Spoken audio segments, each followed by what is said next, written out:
இன்றைய நாளேடுகளில் ஒரு பார்வை.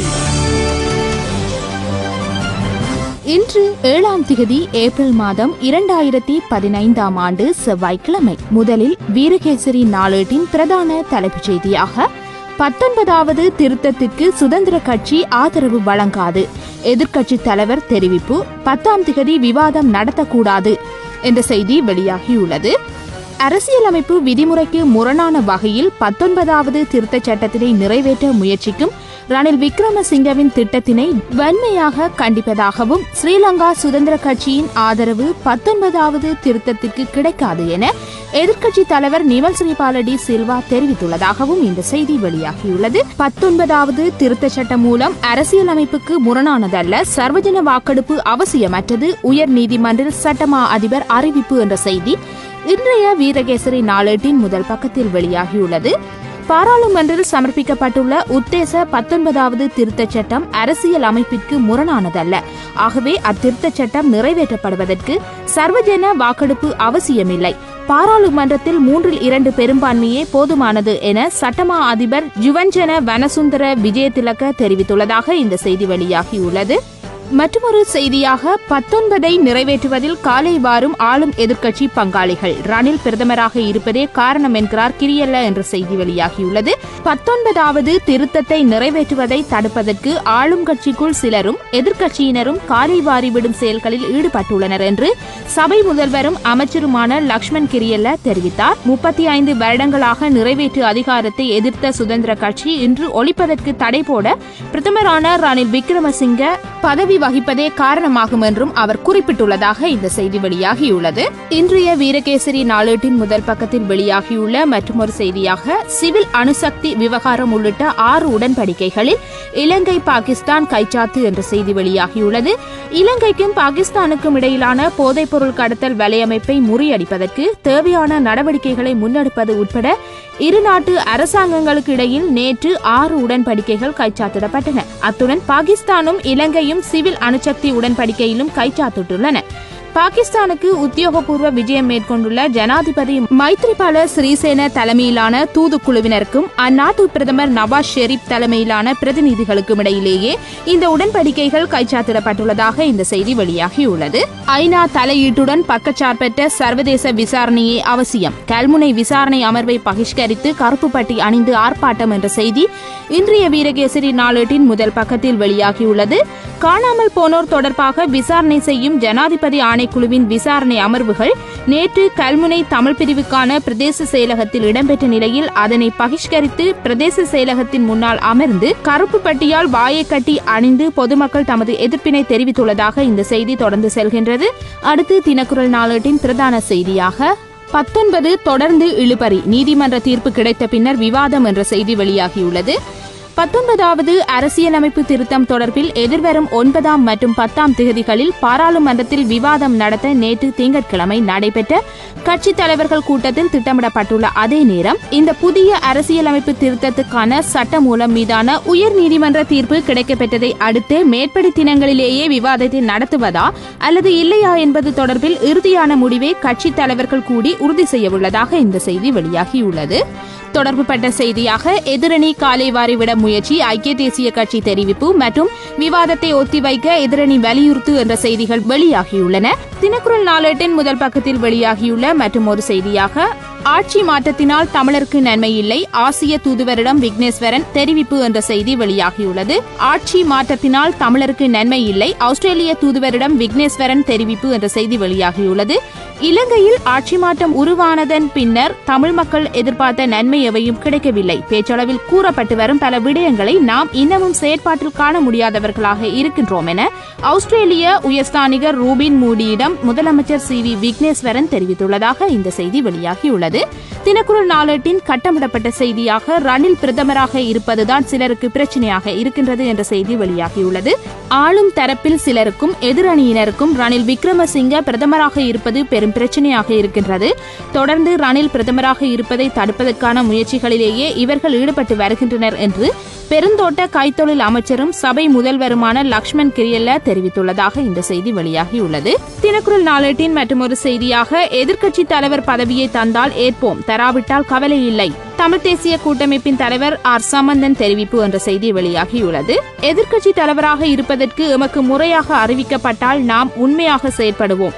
மக்கள் விடுதலை முன்னணி, ஸ்ரீலங்கா முஸ்லிம் காங்கிரஸ் மற்றும் மலையக கட்சிகள் எமக்கு பூரண ஆதரவு வழங்குவதாக தெரிவித்துள்ளன என்று தமிழ் தேசிய கூட்டமைப்பின் தலைவர் ஆர் சம்பந்தன் தெரிவித்துள்ளதாக இந்த செய்தி வெளியாகியுள்ளது. சந்திரிகா ஒரு அரசியல் விலங்கு, புகழ்கிறார் கிரியல்ல என்ற செய்தி இன்றைய தினக்குரல் நாளேட்டின் முதல் பக்கத்தில் வெளியாகியுள்ளது. முன்னாள் ஜனாதிபதி சந்திரிகா பண்டாரநாயக்க குமாரதுங்கவை ஒரு அரசியல் மிருகம் என வர்ணித்த பெருந்தோட்ட கைத்தொழில் அமைச்சர் லக்ஷ்மன் கிரியல்ல அவரது பிடிவாத நிலைப்பாடு காரணமாகவே சர்வாதிகார போக்கில் செயற்பட்ட மஹிந்த ராஜபக்சவை தோற்கடிக்க முடிந்ததாகவும் தெரிவித்துள்ளதாக இந்த செய்தி தொடர்ந்து செல்கின்றது. காவத்தையில் காணாமல் போன குடும்ப பெண் சடலமாக மீட்பு என்ற செய்தி இன்றைய தினக்குரல் நாளேட்டின் முதல் பக்கத்தில் வெளியாகியுள்ளது. காவத்தை கொட்டக்கெத்தென்ன பகுதியில் காணாமல் போன 39 வயது பெண் நேற்று திங்கட்கிழமை சடலமாக மீட்கப்பட்டுள்ளதாக போலீசார் தெரிவித்துள்ளனர். நேற்று முன்தினம் ஞாயிற்றுக்கிழமை அதிகாலை முதல் குறித்த பெண் காணாமல் போயிருந்த நிலையில் அப்பெண்ணை தேடும் பணியில் விசேட அதிரடி படையினர் மற்றும் கடற்படையினர் ஈடுபட்டு வந்தனர். சந்திராணி ஸ்வர்ணலதா என்ற 3 பிள்ளைகளின் தாயே இவ்வாறு காணாமல் போயிருந்தார். இந்நிலையில் வீட்டிலிருந்து சுமார் 400 மீட்டர் தொலைவில் உள்ள வாவியொன்றிலிருந்து அப்பெண் சடலமாக மீட்கப்பட்டுள்ளதாக இந்த செய்தி வெளியாகியுள்ளது. அடுத்து சுடரொளி நாளேட்டின் பிரதான செய்தியாக 19 திருத்தத்திற்கு சர்வஜன வாக்கெடுப்பு தேவையில்லை என்ற செய்தி வெளியாகியுள்ளது. அரசியல் அமைப்பின் 19வது திருத்தச் சட்ட மூலத்தை நிறைவேற்றுவதற்கு சர்வஜன வாக்கெடுப்புக்கு செல்ல வேண்டிய அவசியமில்லை என்றும் நாடாளுமன்றத்தின் 3/2 பெரும்பான்மை பலத்தினூடாக நிறைவேற்ற முடியும் என்றும் சட்டமா அதிபர் நேற்று தனது அபிப்பிராயத்தை உயர்நீதிமன்றத்தில் தெரிவித்துள்ளதாக இந்த செய்தி வெளியாகியுள்ளது. 19ஐ முழுமையாக எதிர்க்கவில்லை, தேர்தல் முறையில் மாற்றம் தேவை, ஹெல உரிமையவும் உடும்பு பிடி, ரணிலுக்கும் சிவப்பு சமிக்ஞை என்ற செய்தி வெளியாகியுள்ளது. அரசமைப்பிற்குரிய 19வது திருத்தச் சட்டத்தை ஜாத்திக ஹெல உரிமைய முழுமையாக எதிர்க்கவில்லை என்றும் 19 என்ற போர்வையில் நிறைவேற்று பிரதமர் முறைமையை உருவாக்குவதற்கு முன்னெடுக்கப்படும் திட்டத்துக்கே எதிர்ப்பு வெளியிடப்படுகின்றது என்றும் அக்கட்சியின் பொதுச் செயலாளரும் அமைச்சருமான பாட்டலி சம்பிக்க ரணவக்க நேற்று தெரிவித்தார். அத்துடன் 19வது திருத்தச் சட்டத்தில் தேர்தல் முறைமை மாற்றமும் உள்ளடக்கப்பட வேண்டும் எனவும் அவர் வலியுறுத்தியுள்ளதாக இந்த செய்தி வெளியாகியுள்ளது. மைத்திரி ஆட்சியில் சிறிய மாற்றங்களே, தமிழர் சகல உரிமைகளுடனும் சொந்த நிலத்தில் சுதந்திரமாக வாழும் நிலை ஏற்பட வேண்டும் என்று ஆஸ்திரேலிய தூதுவரிடம் ஜால் ஆயர் வலியுறுத்து என்ற செய்தி இன்றைய சுடரொளி நாளேட்டின் முதல் பக்கத்தில் வெளியாகியுள்ளது. மஹிந்தவின் கொடூர ஆட்சி மாறி தற்போது மைத்திரி ஆட்சி அரங்கேறியுள்ளது. எனினும் இந்த ஆட்சியில் இதுவரை சிறிய மாற்றங்கள் மாத்திரமே ஏற்பட்டுள்ளன. இவ்வாறு இலங்கைக்கான ஆஸ்திரேலிய தூதுவர் ரொபின் மூடியிடம் யாழ் மறைமாவட்ட ஆயர் அதிவணக்கத்துக்குரிய தோமஸ் சவுந்தரநாயகம் நேற்று தெரிவித்துள்ளதாக இந்த செய்தி வெளியாகியுள்ளது. மயூரனின் இறுதிக்கட்ட மேன்முறையீடும் நிராகரிப்பு என்ற செய்தி இன்றைய சுடரொளி நாளேட்டின் முதல் பக்கத்தில் வெளியாகியுள்ளது. மரண தண்டனை விதிக்கப்பட்ட இலங்கை வம்சாவளி தமிழரான மயூரன் சுகுமாரன் உட்பட 2 ஆஸ்திரேலிய பிரஜைகளினதும் இறுதிக்கட்ட மேன்முறையீடுகளையும் இந்தோனேஷிய நீதிமன்றம் நிராகரித்துவிட்டது. போதை மருந்து கடத்தியதாக இவர்கள் குற்றம் காணப்பட்டார்கள். ஆண்ட்ரூன் மற்றும் மயூரன் சுகுமாரன் ஆகிய இருவரும் இந்தோனேஷிய ஜனாதிபதி ஜோகோ விடோடோ தமக்கு மன்னிப்பு வழங்க மறுத்ததை எதிர்த்து மேன்முறையீடு செய்திருந்தனர். ஆனால் அவர்களுக்கு ஜனாதிபதியின் முடிவை கேள்விக்குள்ளாக்குவதற்கு அதிகாரம் கிடையாது என்று நீதிபதிகள் கூறியுள்ளதாக இந்த செய்தி வெளியாகியுள்ளது. அடுத்து ஆங்கில நாளேடான டெய்லி மிரர் நாளேட்டின் பிரதான தலைப்புச் செய்தியாக தேர்தல் முறை மாற்றத்தை சுதந்திர கட்சியும் விரும்புகின்றது என்ற செய்தி வெளியாகியுள்ளது. 19வது திருத்தச் சட்டத்தில் தேர்தல் முறையில் மாற்றம் உள்ளடக்கப்பட்டிருந்தால் அதனை சுதந்திர கட்சி ஏற்றுக்கொள்ளும் என நேற்று தெரிவித்துள்ளதாக இந்த செய்தி வெளியாகியுள்ளது.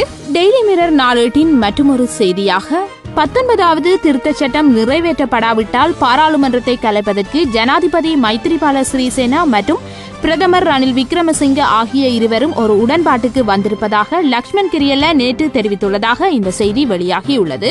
அடுத்து சிங்கள நாளேடான லங்காதீப நாளேட்டின் பிரதான செய்தியாக பாணந்துறையில் போலீஸ் அதிகாரி ஒருவர் கொலை என்ற செய்தி வெளியாகியுள்ளது.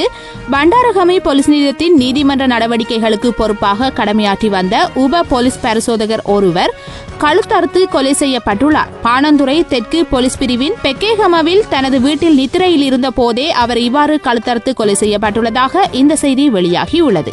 அடுத்து உதயன் நாளேட்டின் பிரதான செய்தியாக நல்லிணக்கத்தை ஏற்படுத்துவதற்கு ஐநா சபை ஒத்துழைக்கும், ஐநா உதவி செயலாளர் ஹொலியங்ஸு தெரிவிப்பு என்ற செய்தி வெளியாகியுள்ளது. இலங்கையில் நல்லிணக்கத்தை ஏற்படுத்துவதற்கு ஐக்கிய நாடுகள் சபை தொடர்ச்சியான தனது ஒத்துழைப்புகளை வழங்கும் என்று இலங்கைக்கு பயணம் மேற்கொண்டுள்ள ஐநா உதவி செயலாளர் குறிப்பிட்டுள்ளார். சட்ட நடைமுறைப்படுத்தலை வலுப்படுத்துதல், நீதி மற்றும் சமூக ஒருங்கிணைப்புக்கான அடைவு எனும் UNDP திட்ட முன்னெடுப்பு முகவர்களுடன் நேற்று மதியம் கொழும்பில் சந்தித்த போதே அவர் இவ்வாறு தெரிவித்துள்ளதாக இந்த செய்தி வெளியாகியுள்ளது. அடுத்து வலம்புரி நாளேட்டின் பிரதான தலைப்புச் செய்தியாக, தமிழர்களின் எதிர்பார்ப்புகள் ஆட்சி மாற்றத்தினால் எதுவுமாகவில்லை, ஆஸ்திரேலிய தூதுவரிடம் முதலமைச்சர் தெரிவிப்பு என்ற செய்தி வெளியாகியுள்ளது. நாட்டில் ஏற்பட்டுள்ள ஆட்சி மாற்றத்தினால் தமிழ் மக்கள் எதிர்பார்த்த அளவுக்கு எவ்வித மாற்றமும் நடைமுறையில் நிகழவில்லை என யாழ் வந்த ஆஸ்திரேலிய தூதுவரிடம் வடக்கு மாகாண முதலமைச்சர் CV விக்னேஸ்வரன் தெரிவித்துள்ளதாக இந்த செய்தி பிரசுரிக்கப்பட்டுள்ளது. வலம்புரி நாளேட்டின் மற்றொரு செய்தியாக, மஹிந்தவோ பொன்சேகாவோ பிரபாகரனை அளிக்கவில்லை, சுனாமியாலேயே அவர் இறந்தார், போராட்டத்தில் நபரொருவர் குதிப்பு என்ற செய்தி வெளியாகியுள்ளது. தமிழீழ விடுதலை புலிகளின் தலைவர் வேலுப்பிள்ளை பிரபாகரன் 2004ஆம் ஆண்டு டிசம்பர் மாதம் இடம்பெற்ற சுனாமி பேரழிவிலேயே மரணித்து விட்டதாக கூறிக்கொள்ளும் நபர் ஒருவர் ஜனாதிபதி மைத்ரிபால சிறிசேனவை சந்திக்க அனுமதி பெற்றுத்தர கோரி போராட்டம் ஒன்றை நடத்தி வருவதாக இந்த செய்தி வெளியாகியுள்ளது. இதுவரை கொழும்பிலிருந்து இன்று வெளியாகியுள்ள நாளேடுகளினதும் யாழ்ப்பாணத்திலிருந்து வெளியாகியுள்ள நாளேடுகளினதும் பிரதான செய்திகளை பார்த்திருந்தோம். மீண்டும் ஒரு நாளேடுகளில் நமது பார்வையூடாக சந்திப்போம். நன்றி, வணக்கம்.